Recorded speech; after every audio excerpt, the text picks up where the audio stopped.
Okay.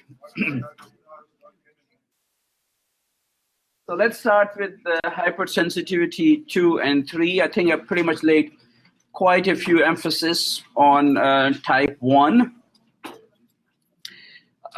I just want you to know that all these classification and all those division into different type is for foundation.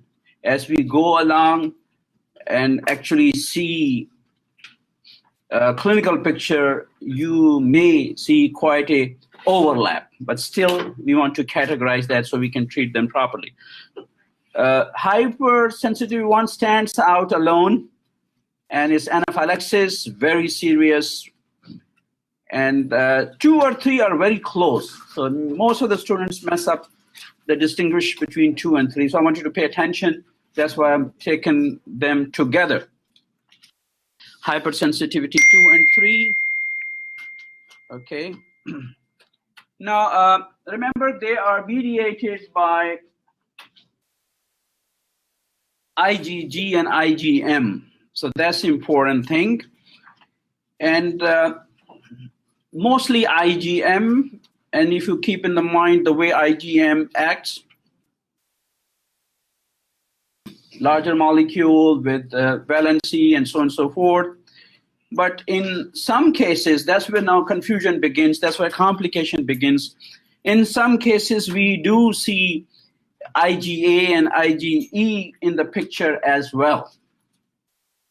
Okay, so you can see a challenge that we have to really make sure that we classify that into a particular hypersensitivity group that we have created.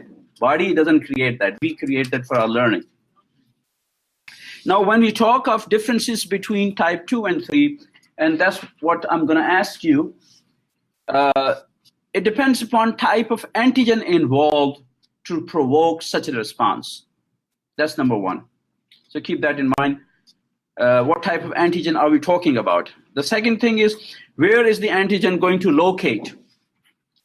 And the third thing is that how the antigen is brought up to talk to an antibody. So by the end of the day, you must have figured out that antigen and antibody talk to each other and attach to each other, and that's the beginning of the immune response. Okay? Now, if you put them together, type 2 and type 2 hypersensitivity together, type 2 is stimulated by the binding of antibody directly to an antigen on the surface of the cell. So type 2 mostly sees antigen present on the surface of cell. So that's important. If you do find that kind of attachment, because by the end of the day, both of these hypersensitivity reactions have a common thing. Antigen and antibody are reacting with each other. But type 2, on the surface of the cell. Type 3 per se is stimulated when you have a antigen-antibody immune complex. So you saw in your blood groups, what was that clot there? What was the coagulation? It was nothing but antigen and antibody complex. That's what you saw. And you also notice some of you formed very weak complexes, some of you formed very strong complexes, so on and so forth. And sometime,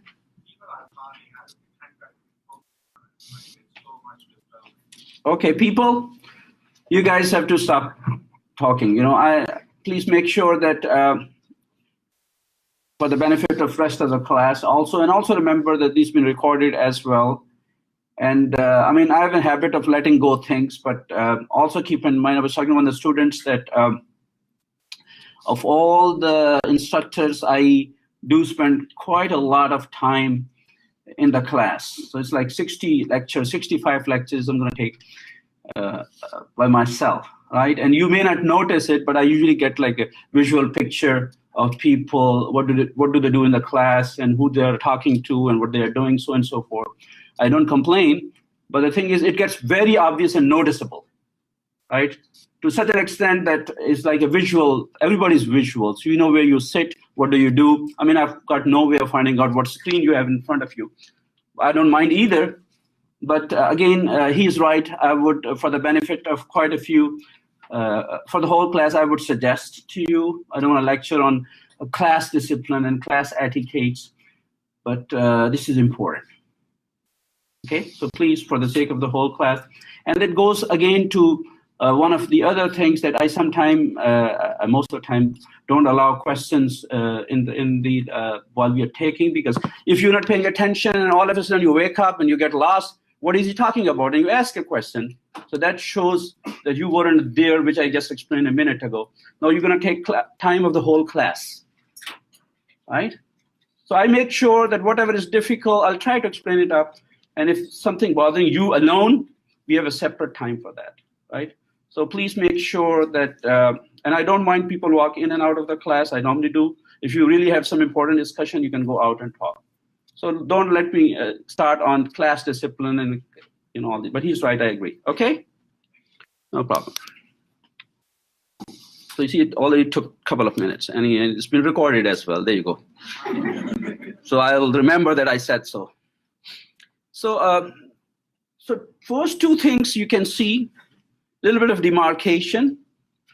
And the third thing is that the target antigen involved in both cases is often self-antigen. So that's important. Okay? So when I say type 1 and type 2 and type 3, we're talking about self-antigens. So your own antigens are becoming an immunogen and antibody attacker and cause problems. And there are quite a few diseases that fit in this category. Okay? All right. Now let's take type 2 hypersensitivity first. Again, remember in mind why are we studying it? We were studying it because they cause problem. They cause problem. And what the problem in disease is, what's the problem with the disease? You get tissue damage. Many times when people die and expire, and the doctor has to report a death report, they write organ failure, respiratory failure, cardiac failure. This means the organ is unable to perform the function. That's coming from tissue death, right? And that's coming from cell death. Now, in this case, there's a target cell damage, cell destruction, coming from a mechanism that you want to control. Now, we need to find out what are options, and that's where we need to come and play our role as pharmacists, as what drugs do we need, right? So the tissue damage in one case is not the same as in other case. That's why no one drug can be given. Okay, so they're all uniquely different. Now in this case, three important concepts. Number one is a complement-mediated reaction. I know we didn't talk about complement in detail because that's one of the most complicated. Complement is the most complicated. But just for now, remember we talked about C3a and C5b the other day. So they are very small plasma proteins, and they have a number. They have a tag, and they go and attached. We know for sure the antibodies have sites for complement attachment. They have the capability for complement activation. But we know for sure complement is there to complement, to help you out for a good cause, but that good cause can also cause damage as well, right? So complement-mediated reaction. Number two is, if you remember, when we talked about IgG, which antibody comes to your mind if I ask you antibody-dependent cell-mediated cytotoxicity? Which antibody comes to your mind? Louder, yeah? IG? You're gonna fail the question tomorrow, I can tell. Huh? D, you're gonna fail as well. I just asked what's written over there. What antibody comes to your mind when you look at number two?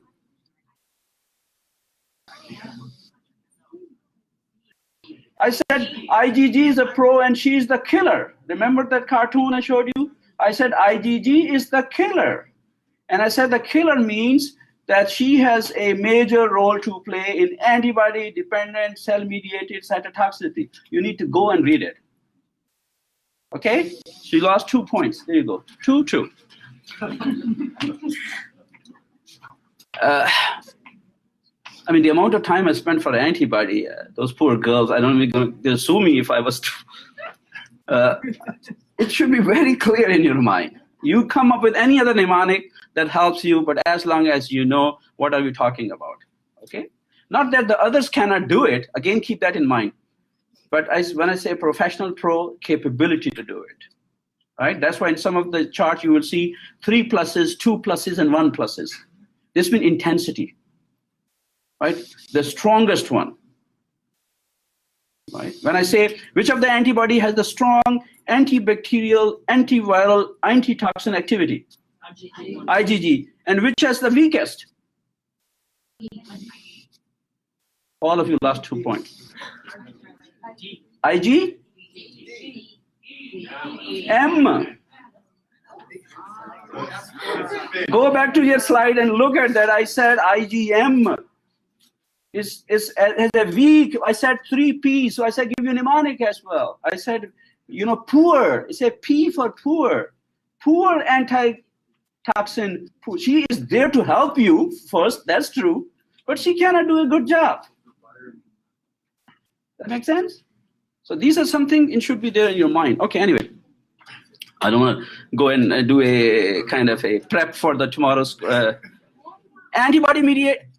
I had 10 hours for the whole lecture for preparing you for tomorrow's exam. You want to spend the next hour on that. So the third one is antibody-mediated cellular dysfunction. So you can see antibody is responsible for the damage over here. So far we know the antibody is good. Of course it is good. Sometimes they overreact when immune system goes out of control.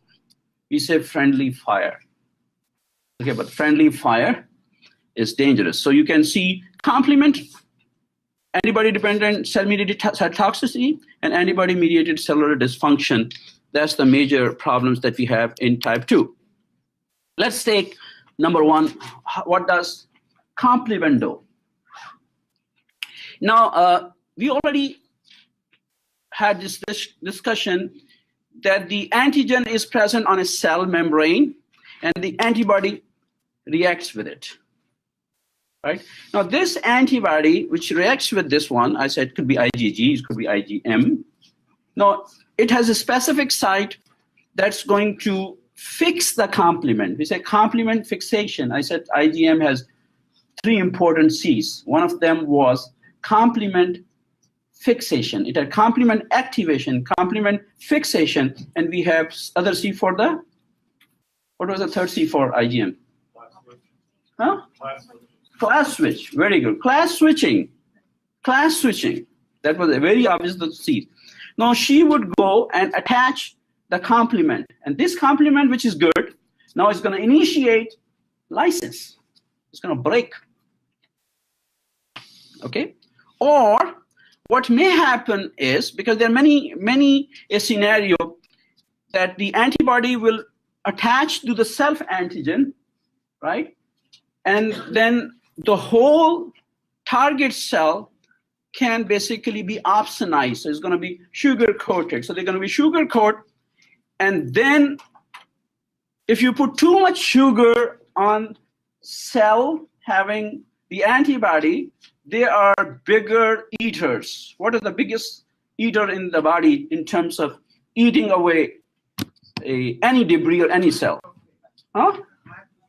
Macrophages. That's the word says, macro big phage eater.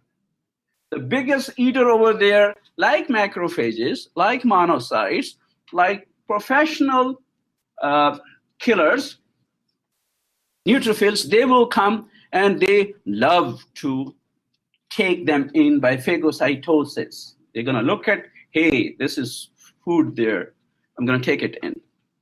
Right? If such a thing happens on the blood cells, for example, there's an antigen on the blood cell. Antibody comes and attached to it. An complement comes and attached to an antibody, and they form a sugary coat. It looks very nice. Right? So they will come and eat the whole red blood cell. So what will happen in this case? You will lose red blood cell. You have anemia. Okay? And also remember, what we did some experiments was that if, for example, we do an experiment, want to prove that. So we took a mice, and we say KO means knockout mice. So we take a knockout mice and deleted the message in that mice gene not to form F.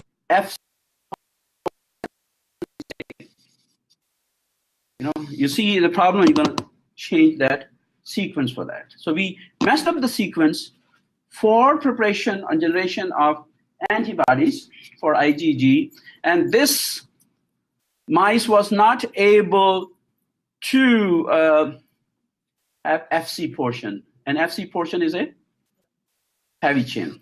Okay, so what do you expect? I mean, based upon whatever we have discussed so far, what do you expect if this mice was challenged with an antigen to cause allergy? What would happen? Yeah. Logical reasoning. I repeat, the mice is unable to form FC portion of an antibody. If you challenge this mice with an allergen, what will happen? The FC portion is the part that binds to the mast cell or the T cell, so there won't be any binding, so none of the histamine will be released. Good, very good. That makes sense? So because all the antibodies will bind to all the cells with FC portion, and you remove the FC portion, no antibody will bind to any cell. Would you get type 1, type 2, type 3 reaction? No. Very good. You got it. Okay. So it's no type 2 and type 3 reaction, correct? It says no type 2 or 3 reaction. Makes sense. Because they don't attach. They don't attach. But we cannot knock in humans, correct? It just proves the experiment that we were right. So these are some experiments that we normally do, but very good. Good thinking. I mean, that's what quite a few questions you'll find tomorrow are just based on this logical thinking. So when we write questions, we have a category we call Bloom's taxonomy of writing 5, 6 different type of question. One is a recall memory. It's very weak type of question. Is what you were saying, vomiting. One type. But the other one are reasoning, critical thinking, synthesizing. So they are all categorized different. This was the question based upon the critical thinking you want to think. So this is a high intensity level of question, and you'll find quite a few of them tomorrow. Okay, good. Right, now let's see, most of you, I myself a visual learner, I'm pretty sure you are as well. Let's take this actual sequence of things happening and let me play with it. I learned the other day how to play with it. Okay. Good. There you go. Now, whatever story I was telling you, let's portray it. Okay, let's see how would complement by the end of the day. So you see complement over here, and then by the end of the day, you're going to see the damage over here, right? So you have a target cell. We already said target cell. Target cell is an antigen, right? These antigens there. Antigens will be bound by the antibody. So antibody come and attach to them, right? And then there comes complement, and complement also binds to these antibodies. Okay. In this case, 2 important complement C3b, and there's a series of complement C5, 9 to 9. You just have to remember the name now, because I will discuss them in detail when I talk about complement. But they are very, very sophisticated, well-organized system in the body of plasma protein that help, and we need to control them. So what happens is, when the complement attaches over here, right, again, is going to cause cell death, simple as that. The mechanism is a membrane attack complex. It's called MAC, but I'll discuss that in detail. But for now, what happens is that this complement is there as very small bullets, and they're going to fire those bullets to the cell and poke holes on the cell. And guess what? If you poke holes into the cell, what will happen to the cell? By a mechanism of? What's the biochemical mechanism? Lysis is a general term. It's a cell death. What is the biochemical mechanism? It's not apoptosis. For sure. Yeah.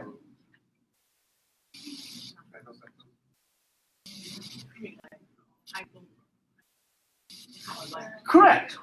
Osmotic lysis, because if you poke a hole in the cell, it says over here. Actually, many times I ask you a question, if you just have to pay attention to the slide. It says osmotic lysis, because you're poking hole, you're messing up intracellular versus extracellular. That's the killing mechanism. If you poke a hole into the cell, osmotic lysis. Okay. What other thing can happen is that once an antibody attaches over here, and I told you that it's become very palatable for the big cells, they will come and try to take it. But again, this cell, most of the cells, especially the macrophage cells, have Fc receptor. Remember, what was the name of the Fc receptor that was present in mast cell? I said they are very high affinity receptor and very special receptors. What was the name for that? What are the Fc receptors present on mast cell that I told you are high affinity receptors? Fc epsilon R1, correct. Because we have drugs against them. So that's important for you to. But this one again has an Fc receptor over here. And macrophage, for some reason, okay, good enough. But it would rather take something which is sugar coated. So it's going to go and take something in which has a sugar. So macrophage looks at it, binds with it, with Fc portion, right? But doesn't take it in. It also have a receptor for complement. So once you put complement on the complement binding sites of this antibody, it's become very palatable for the macrophages, and they phagocytose. You can see they phagocytose. And you lose the cell. And that's the basis of the tissue damage. Simple thing for you to understand will be red blood cell, but it could be any cell that you can talk about. Correct? So that's number one, complement-mediated lysis. Let's see what happens now in number two, which was antibody-dependent cell-mediated cytotoxicity. So you can see from here again, there's a target cell and there's an antigen. The antibody attaches to it, right? And this antibody has an Fc portion, this is jutting out, and then comes NK cell. So NK cell, what is the mechanism of NK cell killing the cell? How would a NK cell decide whether it's going to kill or not? Yeah.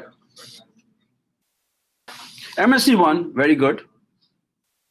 It's going to go for MSC1. So what may happen, MSC1. So what may happen if MSC goes high, is susceptible or vulnerable to NK cell. What other things can a NK cell do to kill a cell? What are the other? Because this is only one. It's more than one mechanism. And we discussed that, I can tell you, yeah. Oxidation? No.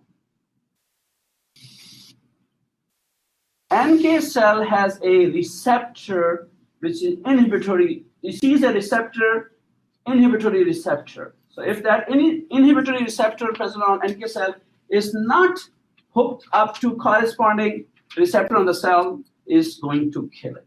Go back and look at the innate mechanism of NK cell killing a cell. But this case, you can see from here, it has a receptor for Fc, is going to go and bind it, and it's going to call T cell. But this time is apoptosis. Your favorite, right? Who said apoptosis? No, this apoptosis over here. Right? So this is an apoptosis. The other one was complement that caused osmotic lysis. Okay? Now remember, I want you to don't get, hey, who's going to know that? It's too much for me. Why should I bother? Don't have that mentality, because thing is, why are we teaching you? Because if I was to have a drug to help a person stop ADCC, I will first block these antibodies. Second drug, I will block these antibodies attaching to these cells. Third, I will block this FC receptor attaching to antigen. So you have all those multiple layers of drug development where you can go and help the patient. That's what we do. That's what the drug deliveries are. Okay? All right.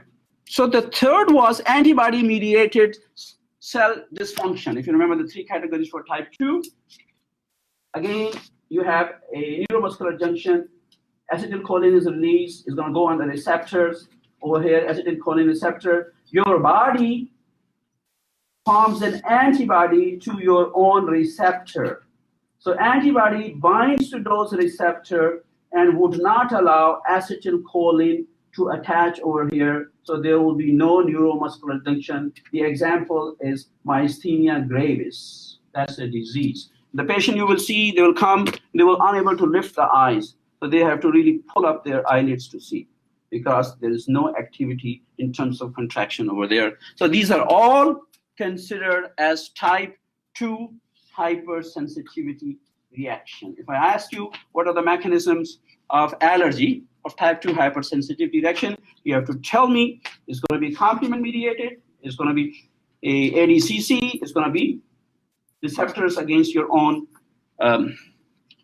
antibody against your own receptor, anti-receptor antibody. Example for that.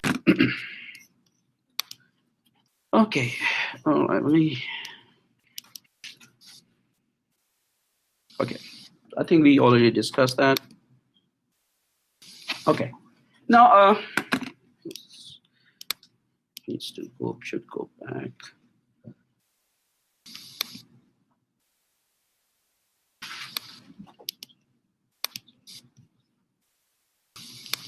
All right. So what you saw in antibody is all the detail of whatever I've already told you. You can read it on your own. It's pretty much a summary of what we already discussed. And just to recap, you see that we have FC receptors present over here. We talked about FC epsilon receptors, which are there, FC epsilon R1 and R2, different type of receptors, different type of drugs that we have. And then you see lysis, and you also see those different cytoplasmic granules that are, because the thing is when the cell attaches to another cell, it basically employ a killing mechanism. So one of the killing mechanism, if you remember, I said for the CD8 cells, what is the major mechanism of killing by CD8 cells, which are called killer cells or cytotoxic cell? Sorry? Dendritic cell. What is the mechanism by, you haven't understood the question. What is the mechanism by which CD8 cells kill?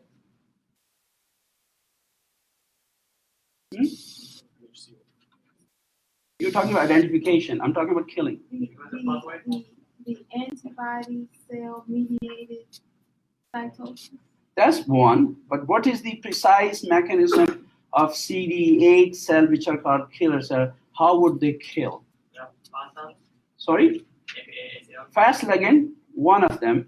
But and release what? Exactly, correct. Correct. So what is happening is that CD8 cells are going to poke hole and release granules. That's why you see over here, there are cytoplasmic granules. They perforate. So they have perforin. When we talk of CD8 killing, I told you a perforin. In this case, it perforates the cell membrane, releases those cytoplasmic granules, and these are important, right? And there are different types of perforins. We'll discuss it when we go in detail later on, but keep in mind this is the mechanism. Okay, we already discussed that. I just had it at a layer. So the antibody-mediated cellular dysfunction was the last one. You saw when antibody bound to cell surface, and most of them are autoantibodies, and you don't have a function. I gave you an example for motor end plate. We talked about myasthenia gravis. Okay, there you saw. Same picture. At that time, I didn't learn how to enlarge it, so I've kind of learned how to do that, so no need for me to cut it up. Okay, now, that was a mechanism. So what do you do in clinical picture? So this is what you see in the clinic. So the transfusion reaction that you see when you transfuse a mismatched blood at ABO level is an example of type 2 reaction. So you get type 2 hypersensitivity reaction when you go. If you give some of the drugs that has attached haptens, that again will be type 2 reaction.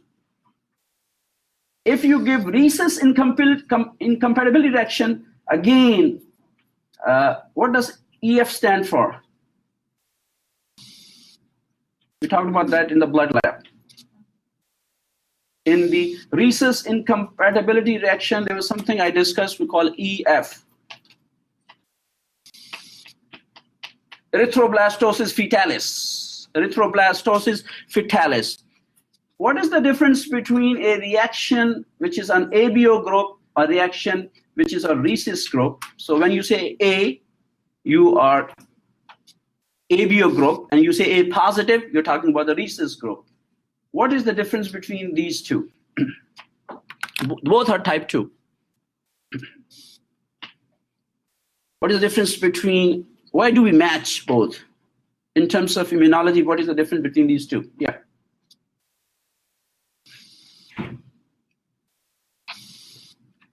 When we talked of ABO, I told you that the antigens which are expressed on the red blood cells we call ABO are carbohydrate antigens.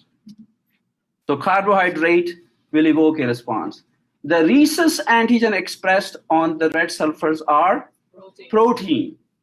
So they're more serious. If I was to ask you which one is serious, this one is serious. That's why we have erythroblastosis fetalis.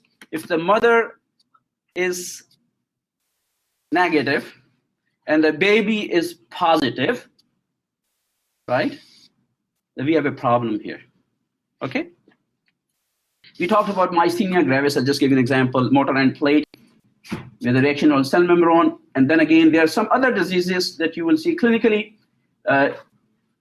Idiopathic thrombotic purpura, ITP. You see Goodpasture syndrome. We see pemphigus vulgaris. These are classical examples of diseases that we, idiopathic thrombocytic purpura. This is ITP, a very severe type of a skin reaction that you see patients have. Goodpasture syndrome is also important. Pemphigus is again a skin disease vulgaris, typical example, and you need to know, and there are quite a few more in your book as well. So these are the diseases that you see, and the treatment of these diseases is based upon the concept that I just told you.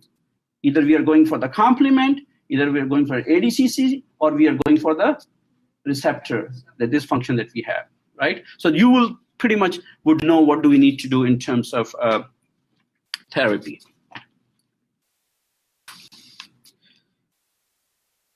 So idiopathic thrombocytopenic purpura, Goodpastures, and pemphigus vulgaris, 3 of them. Okay, type 3, as I said, they're closely related. The difference in the type 2 was the antigen was attached to the cell, but in this case is a circulating immune complex. So antigen and antibody meet and they circulate, okay? And then again, they're also prone to phagocytosis, because if you're in the blood, right, it's just like an accident in the parking lot or an accident in the highway. So it's more of an accident on a highway where everybody is at fast speed, right? Is kind of dangerous in terms of, you're hitting someone. But what do you think in terms of accident statistics? Where do most of the accidents happen? In the parking lot or in the highway? Parking lot. Most of the people will, the commonest car accident is hit someone on the reverse. It's considered very common, so be careful next time. when you park your car. Especially I've seen you have to park in CSU, parking at your own risk, because you never know who's gonna be next to you. And so phagocytosis facilitated by Fc receptor on cell, same concept. The important thing is that red blood cell also have a receptor which is for C3b, which is a complement, and it's going to fix the complement. So it has like a spot for there where you can go and fix the complement. So that's for a good cause, but it ends out to be a problem in some of the diseases. And so do liver Kupffer cells and red blood cells are the principal targets where if an antigen and antibody are floating around, so antigen has just captured antibody just kept an antigen and they're on loose, right? But they are looking for an Fc receptor to attach. So they will find either on the red blood cell or in the Kupffer cells of the liver. That's why you see most of the time the problem we have for the drugs is hepatotoxicity, because by the end of the liver is going to clear, right, all those complexes. So we have a problem there. The other important thing is that let's say these complexes are all the time formed. You're always exposed to the antigen, your antibody will take care of it. So they form antigen-antibody complexes. Now the question is, how are we going to get rid of them? If you don't get rid of those complexes, then go and block the small vessels and cause problems. That's why you see on the skin reactions, that's because of the antigen-antibody complexes which have blocked your small vessels of the skin. So you need to have a mechanism to get rid of them. Okay? One such thing that's going to get rid of them by apoptosis, of course, that's a cleaner way of getting rid of all those debris, right? So we have a protein which is HRG, histidine-rich glycoprotein, which is synthesized by blood and released in blood, by liver and released in blood. That basically clears all that stuff. So if you have a liver disease, for you're alcoholic, and you have a liver disease or hepatitis, so you may not be able to form that particular thing, and then you will form those complexes, and those complexes will sit somewhere and cause problem to you, because your body is there to help you. Antibodies are doing a good purpose to clear that mess that you may have got into by different antigens, but we have a problem in this case, okay? Also, keep in mind that type 3 hypersensitivity reactions will be widespread as well, because they are going to they get stimulated by the antigen-antibody complex in the blood. So they're going to be taken to wherever the blood takes them, okay? So let's see the picture here. Let me see if I can enlarge that. Okay. So let's go from the top, and you can see over here, this is a blood vessel. Okay. And there is an antigen in circulation, and this antigen is picked up by an antibody, right? Because that's a defense mechanism, and they form a complex, antigen-antibody complex. So very first step of type 3 will be antigen immune complex formation. So you see that immune complement formation. Okay. And everything is happening in the blood. Now, as I said earlier, once you form an immune complex in this state, where antibody binds to fragment for antigen binding, your Fc portions are free. So you have free legs over there. So what will happen in this case is, if you have such a free leg over here, these particular immune complex will be deposited. They are going to be deposited where there are receptors for Fc portion. I just told you the receptors are there in different places. So if the receptors are there on endothelium, they're going to go and bind to endothelium. And just imagine if there's too much binding of those complexes on those endothelium and the vessels are small, they're going to obstruct it. Make sense? And block it. Right? And then you see all this visibility on the skin. The other thing what will happen is that once they block over here, they cause inflammation. So they got inflammation because they're going to get swelling over here. The cells of inflammation like neutrophils will come, and then they also release cytokines, and you will see inflammation. So you will see the immune complex disease leading to inflammation. Okay? Second step.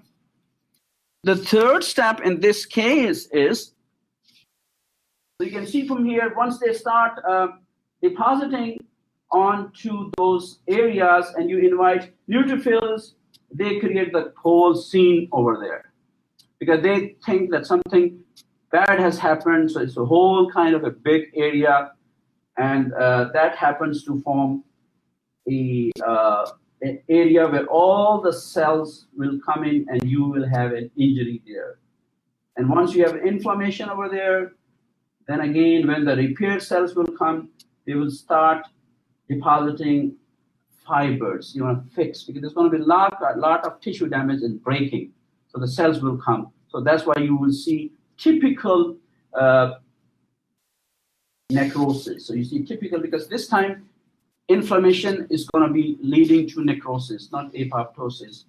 And you will see all the different cells will come. One of the cells that will come, which are very high number in blood, are platelets. Right? So platelets usually come to plug the hole. That's what we call platelets. They think that there is a vessel which has been opened, like clotting mechanism. So the initiation of clotting mechanism comes to try to block that area so that there's no much of blood spill. So you will see platelets coming over here. Right? That's why in the previous figure I told you, idiopathic means causes unknown. Thrombocytopenic. Thrombo means platelets. Cytopenic means that all your platelets have been consumed, and then you have a disease called idiopathic. So that's a disease based upon type 3 hypersensitivity reactions that we see over here. And then these people will have vascular diseases. So you see vascular diseases in these cases. Okay. All right. So let's summarize what we saw in the earlier part. We know that this is an antigen-antibody complexes. So we call them systemic immune complex disease. And these are some of the examples that we normally see in clinic. Serum sickness. That's a very common thing. If you give serum to a person, right? Like you give blood transfusion, you give serum to a person, or it may contain some antigen over there. Their antibodies will form. They form complexes, and you, especially when you have heterologous serum, when you don't match the serum because serum has plasma protein. We normally match cells. That's why one of the questions was, if the need be, can you give a mismatched blood? Ideally, you should not. But if you have no choice and the patient is going to die, you will try everything that is there, right? Or you can give blood without cells because cells cause problem. But now even if you give cells without, if you give plasma has those plasma proteins, so you are vulnerable to type 3 hypersensitivity reaction we call serum sickness. Some of the infections associated with immune complex disease, rheumatic fever, streptococcal A, we'll talk about that. We talk about Good-Pasteur syndrome. That happens following viral respiratory infection. And then you have a respiratory infection. The virus is there. Antibody comes to get rid of this virus. They form a complex. They lodge into your lung. They lodge in the kidney. So you have kidney damage. You have lung damage after the fight that's been put up between a virus antigen and the antibodies that you have. That's what you see over here. You need a complement to tag those antibody complexes so they are available to macrophages, right? That's a good way of eliminating them. But if you have complement deficiencies, right, especially deficiency of complement 1 to 4, so the large complexity, the complexes which usually are to be removed, they get deposited. So these deposits will either occur in liver, skin, kidneys, muscle, everywhere, mucosa.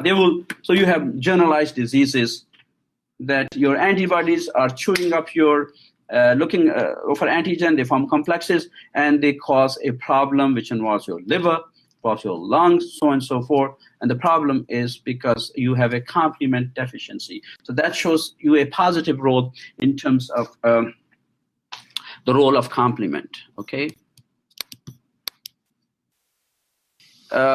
So the first part was when the antigen antibody are running loose in the serum. So all these problems are systemic. That's we have almost many different organs involved. But it could also occur, for example, if it just goes for a local blood vessel, localized immune complex. If such is the case, we call that Arthur's reaction. Arthur's reaction is basically a localized immune complex where you have a problem for type 3. And how do you see them? So remember we talked about the test. There's an antigen-antibody complex, let's say in the liver or in the spleen or in the joints. So we take a tissue and we do immunohistochemistry. So we have to look at, in this case, you can see these antibodies. All these ribbon-like things are antibody. They're chewing up your antigen. So you will see as a biopsy type 3 hypersensitivity reactions.